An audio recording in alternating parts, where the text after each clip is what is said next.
Hello, today I will show you how to delete Remitbee account.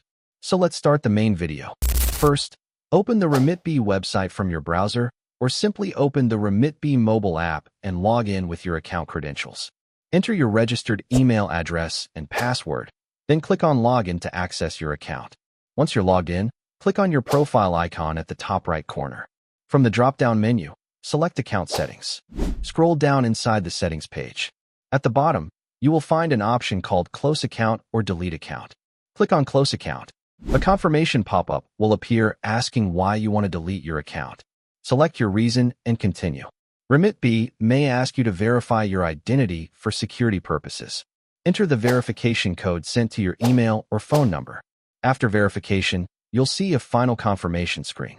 Click Yes. Delete my account to permanently remove your Remitbee account. Your account will now be scheduled for deletion.